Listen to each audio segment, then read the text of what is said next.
ದಯವಿಟ್ಟು ಕ್ಷಮಿಸಬೇಕು. ಈ ಕಾರ್ಯಕ್ರಮ ಭಾಳ ಮುಂಚಿತವಾಗಿ ಆಗಬೇಕಾಗಿತ್ತು. ಅನಿವಾರ್ಯ ಕಾರಣಗಳಿಂದ ಇದು ಮುಂದೂಡಬೇಕಾಗ್ತಾ ಇತ್ತು. ನಮ್ಮ ಜನರ ಇಚ್ಛೆ ಏನಿತ್ತು ಅಂದರೆ ಖರ್ಗೆ ಸಾಹೇಬರು, ಸಿದ್ದರಾಮಯ್ಯ ಸಾಹೇಬರು, DK ಶಿವಕುಮಾರ್ ಸಾಹೇಬರು ಎಲ್ಲರೂ ಜಂಟಿಯಾಗಿ ನಮ್ಮ ಚಿತ್ತಾಪುರ ತಾಲೂಕಿಗೆ ಬಂದು ಈ ಕಾರ್ಯಕ್ರಮ ನಡೆಸ್ಕೊಡ್ಬೇಕು ಅಂತ ಹೋದ ತಿಂಗಳು ಬರಬೇಕಾಗಿತ್ತು. ಆದರೆ ಅನಿವಾರ್ಯ ಕಾರಣಗಳಿಂದ ಬರೀ ಜೇವರ್ಗಿ ಮತ್ತು ಸೇಡಂ ಮಾಡಲಿಕ್ಕೆ ಸಾಧ್ಯ ಆಯಿತು. ಇವತ್ತು ಕೂಡ ಮುಖ್ಯಮಂತ್ರಿಗಳು ಬರಬೇಕಾಗಿತ್ತು. ಆದರೆ ಮೊನ್ನೆ ತಾನೇ ಬಜೆಟ್ ಇರೋದ್ರಿಂದ, ವರುಣನಲ್ಲಿ ಸ್ವಲ್ಪ ಕೆಲಸ ಇರೋದ್ರಿಂದ ಅವರ ಅನುಮತಿಯನ್ನು ಪಡೆದು ಇವತ್ತು ಮಾನ್ಯ ಖರ್ಗೆ ಸಾಹೇಬ್ರ ಹಾಗೂ ಉಪಮುಖ್ಯಮಂತ್ರಿಗಳ ಸಂಯುಕ್ತ ಆಶ್ರಯದಲ್ಲಿ ಈ ಅಡಿಗಳನ್ನು ನಾವು ನಡೆಸ್ತಾ ಇದ್ದೀವಿ. ಸ್ನೇಹಿತರೆ, ತಮ್ಗೆ ಗೊತ್ತಿರೋ ಹಾಗೆ ಇಲ್ಲಿ ಸಾಕಷ್ಟು ಜನ ಮಹಿಳೆಯರು ಸೇರಿದ್ದಾರೆ. ವೈಯಕ್ತಿಕವಾಗಿ ಹಾಗೂ ತಮ್ಮೆಲ್ಲರ ಪರವಾಗಿ ನಮ್ಮ ಅಕ್ಕ ತಂಗಿಯರಿಗೆ, ತಾಯಂದಿರಿಗೆ ಅಂತಾರಾಷ್ಟ್ರೀಯ ಮಹಿಳೆ ದಿನಾಚರಣೆಯ ಶುಭಾಶಯಗಳನ್ನು ನಾನು ಕೋರಲಿಕ್ಕೆ ಬಯಸ್ತಾ ಇದ್ದೇನೆ.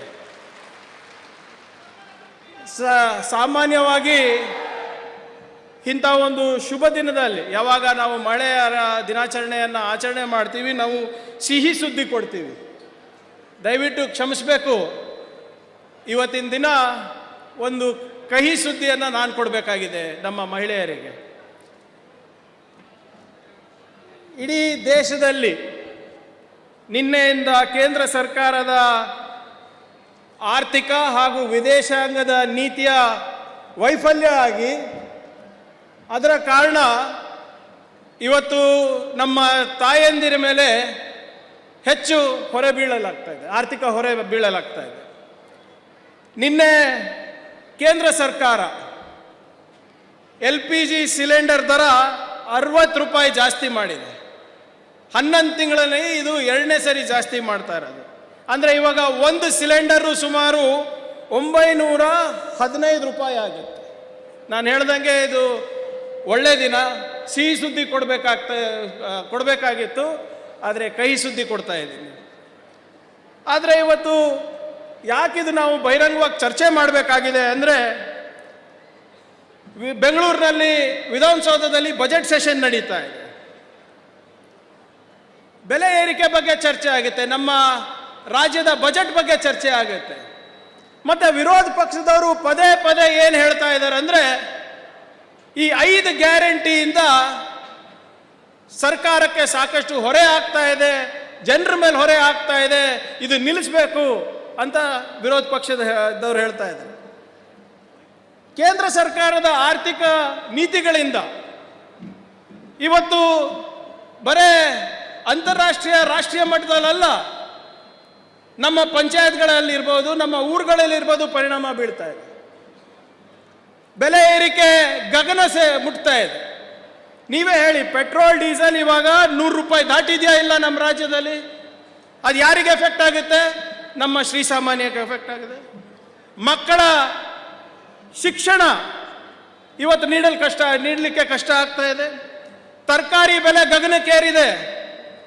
ಮನೆ ಅಷ್ಟೇ ಅಲ್ಲ, ಇವತ್ತು ನಮಗೆ ಅಡುಗೆ ಮನೆ ನಡೆಸಲಿಕ್ಕೂ ಇವತ್ತು ಕಷ್ಟ ಆಗ್ತಾ ಇದೆ. ಇವತ್ತು ಈ ನಿಮ್ಮ ಆರ್ಥಿಕ ಪರಿಸ್ಥಿತಿಯನ್ನು ಅರ್ಥ ಮಾಡಿಕೊಂಡೆ 2.5 ವರ್ಷದ ಹಿಂದೆ ನಮ್ಮ ಪಕ್ಷ ಸರ್ಕಾರಕ್ಕೆ ನೀವು ನಮ್ಮ ಪಕ್ಷಕ್ಕೆ ಆಶೀರ್ವಾದ ಮಾಡಿದ್ರೆ ನಾವು 5 ಗ್ಯಾರಂಟಿಗಳು ಕೊಡ್ತೀವಿ ಅಂದ್ಬಿಟ್ಟು ನಾವು ತಮ್ಮ ಮುಂದೆ ಬಂದು ಪ್ರಮಾಣ ಮಾಡಿದ್ದು.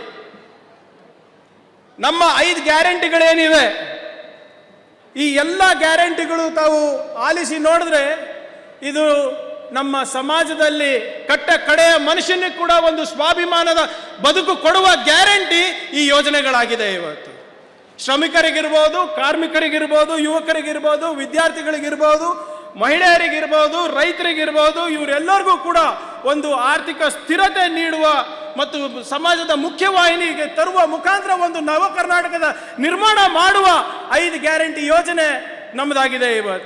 ಇವತ್ತು ನಿಮಗೆ ಉದಾಹರಣೆ ಕೊಡಬೇಕಂದ್ರೆ, ನಮ್ಮ ರಾಜ್ಯದಲ್ಲಿ ಗೃಹ ಜ್ಯೋತಿ ಯೋಜನೆಯಲ್ಲಿ ಸುಮಾರು 1,60,00,000 64 ಲಕ್ಷ ಜನ ಇದ್ರ ಫಲಾನುಭವಿಗಳಿದ್ದಾರೆ. ಗೃಹಲಕ್ಷ್ಮಿ ಯೋಜನೆಯಲ್ಲಿ 1,25,00,000 ಫಲಾನುಭವಿಗಳಿದ್ದಾರೆ. ಸುಮಾರು 4,20,00,000 ಜನ ಅನ್ಯ ಭಾಗ್ಯದ ಫಲಾನುಭವಿಗಳಾಗಿದ್ದಾರೆ. ಶಕ್ತಿ ಯೋಜನೆಯಲ್ಲಿ ಇವತ್ತು ಮಹಿಳೆಯರು ಪ್ರತಿದಿನ ಏನಿಲ್ಲ ಅಂದ್ರೂ 50 ಲಕ್ಷ ಮಹಿಳೆಯರು ಪ್ರತಿದಿನ ಓಡಾಡ್ತಾ ಇದ್ದಾರೆ ಇಡೀ ರಾಜ್ಯದಲ್ಲಿ. ಇವತ್ತು ನಾವು ಯಾವ ಧರ್ಮ ನೋಡಿಲ್ಲ, ಯಾವ ಜಾತಿ ನೋಡಿಲ್ಲ, ಯಾವ ಊರಿಂದ ಬರ್ತೀರ ಅಂತ ನೋಡಿಲ್ಲ, ಯಾರಿಗೆ ವೋಟ್ ಹಾಕಿದಿರ ಅಂತ ನಾವು ಕೇಳಿಲ್ಲ. ಇವತ್ತು 1 ಅಲ್ಲ, 10 ಅಲ್ಲ, 1000 ಅಲ್ಲ, 2,000 ಅಲ್ಲ, 10,000 ಅಲ್ಲ, 52,000 ಕೋಟಿ ರೂಪಾಯಿ ಖರ್ಚು ಮಾಡಿ ಇವತ್ತು ಒಂದು ಸ್ವಾಭಿಮಾನದ ಬದುಕು ನಮ್ಮ ಜನರಿಗೆ ನಾವು ಕೊಡ್ತಾ ಇದ್ದೀವಿ. 52,000 ಕೋಟಿ ರೂಪಾಯಿ. ಈ 5 ಗ್ಯಾರಂಟಿಗಳಿಂದ ಪ್ರತಿ ಕುಟುಂಬಕ್ಕೆ ಸುಮಾರು 8,000ರಿಂದ 10,000 ಉಳಿತಾಯ ಆಗ್ತಾ ಇದೆ. ನಿಮ್ಮ ನೋವು ನಮಗೂ ಗೊತ್ತಿದೆ, ಅದಕ್ಕೆ ನಾವು 5 ಗ್ಯಾರಂಟಿಗಳನ್ನ ನಾವು ಜಾರಿ ಮಾಡ್ತಾ ಇದ್ದೀವಿ. ಇವತ್ತು ಇದು ಗ್ಯಾರಂಟಿಯ ಫಲಾನುಭವಿಗಳು ಬರೇ ಕಾಂಗ್ರೆಸ್ನವ್ರು ಇದ್ದಾರಾ, ಬರೇ ನಮ್ಮ ಸಮಾಜದವ್ರು ಇದ್ದಾರಾ? ಎಲ್ಲರಿಗೂ ಕೊಡ್ತಾ ಇದ್ದೀವಿ. ಇವತ್ತು ಎಲ್ಲರಿಗೂ ಒಂದು ಸಾಮಾಜಿಕ ನ್ಯಾಯ ಸಿಗಬೇಕು, ಸಮಾಜದಲ್ಲಿ ಸ್ವಾಭಿಮಾನದ ಬದುಕು ಸಿಗಬೇಕು, ಅವರಿಗೆ ಒಂದು ಆರ್ಥಿಕ ಸಮಾನತೆ ಸಿಗಬೇಕು ಅಂದ್ಬಿಟ್ಟು ಇವತ್ತು ನಾವು 5 ಗ್ಯಾರಂಟಿ ಜಾರಿಗೆ ಮಾಡ್ತಾ ಇದ್ದೀವಿ. ಇಷ್ಟೊಂದು ಮಹಿಳೆಗಳು ಕೂತಿದ್ದೀರಾ ತಾವು. ಬಿಜೆಪಿ ಅವರು ಹೇಳ್ತಾ ಇದ್ದಾರೆ ನಾವು ಗೃಹಲಕ್ಷ್ಮಿ ಯೋಜನೆ ಬಂದ್ ಮಾಡಬೇಕು, ಶಕ್ತಿ ಯೋಜನೆ ಬಂದ್ ಮಾಡಬೇಕು. ಮಾಡ್ಬೇಕಾ ಮಾಡಬಾರ್ದ? ನೀವೇ ಹೇಳಿ. ಮಾಡ್ಬೇಕಾ? ಕೈ ಎತ್ರಿ. ಮಾಡ್ಬೇಕಾ ಮಾಡಬಾರ್ದ? ಮಾಡಬಾರ್ದಂತ ಹೇಳ್ಬೇಕು. ಮಾಡ್ಬೇಕಾ? ಇಲ್ಲ. ಬಿಜೆಪಿ ಅವರು ಹೇಳ್ತಾ ಇದ್ದಾರೆ ಇದರಿಂದ ಆರ್ಥಿಕ ಹೊರೆ ಆಗ್ತಾ ಇದೆ ನಿಮಗೆ ಅಂತ. ಬಹಳ ಸ್ಪಷ್ಟವಾಗಿ ನಮ್ಮ ಮುಖ್ಯಮಂತ್ರಿಗಳು ಮತ್ತೆ ಉಪಮುಖ್ಯಮಂತ್ರಿಗಳು ಹೇಳಿದ್ದಾರೆ. ನಮ್ಮ ಸಾಮಾಜಿಕ ಜವಾಬ್ದಾರಿ 5 ಗ್ಯಾರಂಟಿಗಳು, ಅದನ್ನ ನಾವು ಮಾಡೇ ಮಾಡ್ತೀವಿ. ಅದ್ರ ಜೊತೆ ನಾವು ಪ್ರಗತಿ ಕೂಡ ಮಾಡ್ತೀವಿ. ಇವತ್ತು ಚಿತ್ತಾಪುರ ಅಂತ ಒಂದು ತಾಲೂಕಿಗೆ ಇವತ್ತು 1,000 ಕೋಟಿ ರೂಪಾಯಿ ಇವತ್ತು ಅನುದಾನವನ್ನ ನಮ್ಮ ಸರ್ಕಾರ ನಮಗೆ ನೀಡಿದೆ ಅಂದ್ರೆ ಇವತ್ತು ಹಣದ ಕೊರತೆ ಇದೆಯಾ ಹೇಳಿ? ಬಿಜೆಪಿ ಅವರಿಗೆ ನಮಗೆ ವ್ಯತ್ಯಾಸ ಏನಂದ್ರೆ ನಿಮ್ಮ ದುಡಿಮೆಯ ದುಡ್ಡು ನಾವು ನಿಮಗೆ ಕೊಡಬೇಕು ಅಂತ ನಮ್ಮ ಒಂದು ಪಣ ಇದೆ. ಆದರೆ ಬಿಜೆಪಿ ಅವ್ರು ಏನು ಹೇಳ್ತಾರೆ, ನಿಮ್ಮ ದುಡ್ಡು ಅವ್ರ ಜೇಬಿಗೆ ಹೋಗಬೇಕು ಅಂತ. ನಮ್ಮ ಪ್ರಕಾರ ನೀವೇನು ದುಡಿತೀರಾ, ನೀವೇನು ಕಷ್ಟಪಡ್ತೀರಾ, ಆ ದುಡ್ಡು ವಾಪಸ್ ನಾವು ನಿಮ್ಗೆ ಕೊಟ್ಟರೆ ನೀವು ವಾಪಸ್ಸು ಮಾರುಕಟ್ಟೆನಲ್ಲಿ ಅದನ್ನು ಖರ್ಚು ಮಾಡಿ ವಾಪಸ್ ತೆರಿಗೆ ಮುಖಾಂತರ ನಮಗೆ ಬರುತ್ತೆ, ನಾವು ಅದರಿಂದ ಅಭಿವೃದ್ಧಿ ಮಾಡ್ತೀವಿ ಅಂತ. ಅಷ್ಟೇ ಒಂದು ಸಿಂಪಲ್ ಲಾಜಿಕ್ ಇದೆ ನಮ್ದೆಲ್ಲರದು ಇವತ್ತು. ಆದರೆ ಇವತ್ತು ಬಿಜೆಪಿ ಅವರು ಇದನ್ನ ಅಪಪ್ರಚಾರ ಮಾಡಿ ಅವರಿಗೆ ನಮ್ಮ ಜನರಿಗೆ ಆರ್ಥಿಕ ಸಮಾನರಾಗಬೇಕು, ಸಾಮಾಜಿಕ ನ್ಯಾಯ ಕೊಡಬೇಕು ಅಂತ ಅವರ ಒಂದು ಸಿದ್ಧಾಂತ ಮತ್ತು ತತ್ವ ಇಲ್ಲ. ಮಾನ್ಯ ಉಪಮುಖ್ಯಮಂತ್ರಿಗಳ ಗಮನಕ್ಕೆ ನಾನು ತರಲಿಕ್ಕೆ ಬಯಸ್ತಾ ಇದ್ದೇನೆ. ಸರ್, ನಾವು ಚುನಾವಣೆ ಸಂದರ್ಭದಲ್ಲಿ ಹಳ್ಳಿಗೆ ಹೋಗಿ ನಾವು ಪ್ರಚಾರ ಮಾಡಿದಾಗ ನಾನು ವೈಯಕ್ತಿಕವಾಗಿ ಯಾವ ಸಮಾಜಕ್ಕಾಗಲಿ ಯಾವ ಊರಿಗಾಗಲಿ ನಾನು ಆಶ್ವಾಸನೆ ಕೊಟ್ಟೇ ಇಲ್ಲ ಸರ್. ಇನ್ನೂ ಒಂದು 15-20 ವರ್ಷದಿಂದ ನಾನು ಅವರಿಗೆ ಒಂದೇ ಒಂದು ಹೇಳ್ತೀನಿ, ಏನಪ್ಪ ಅಂದರೆ ದಯವಿಟ್ಟು ನನ್ನನ್ನು ನಂಬಿ ನನಗೆ ತಾವು ಮತವನ್ನು ನೀಡಿ ನಾನು ನಿಮ್ಮ ಮನೆ ಮಗನಾಗಿ ದುಡಿತೀನಿ ಅಂತ ನಾನು ಮಾತು ಕೊಡ್ತಾ ಬಂದಿದ್ದೀನಿ. ಮಾನ್ಯ ಉಪಮುಖ್ಯಮಂತ್ರಿಗಳೇ, ಇವತ್ತು ನಮ್ಮ ಜನ 3-4 ಸಾರಿ ನನಗೆ ಆರಿಸಿ ಕಳಿಸಿದ್ದಾರೆ ಇವತ್ತು. ಆಮೇಲೆ ನಾನು ಕೊಟ್ಟ ಮಾತಂತೆ ಇವತ್ತು 1,000 ಕೋಟಿ ರೂಪಾಯಿ ಅನುದಾನ ತಂದು ಇವತ್ತು ನಾನು ನಿಮ್ಮ ಮುಂದೆ ಉದ್ಘಾಟನೆ ಮಾಡ್ತಾ ಇದ್ದೀನಿ. ಇವತ್ತು ಮಾನ್ಯ ಉಪಮುಖ್ಯಮಂತ್ರಿಗಳ ಗಮನಿಸಬೇಕಾಗಿರೋ ವಿಶೇಷತೆ ಏನಂದ್ರೆ ಪ್ರತಿ ಹಳ್ಳಿಗೆ ಕನಿಷ್ಠ 1 ಕೋಟಿ ರೂಪಾಯಿ ಸಿಗ್ತಾ ಇದೆ. ದೊಡ್ಡ ಹಳ್ಳಿ ಇದ್ರೆ ಸುಮಾರು 3-3.5 ಕೋಟಿ ರೂಪಾಯಿ ಸಿಗ್ತಾ ಇದೆ.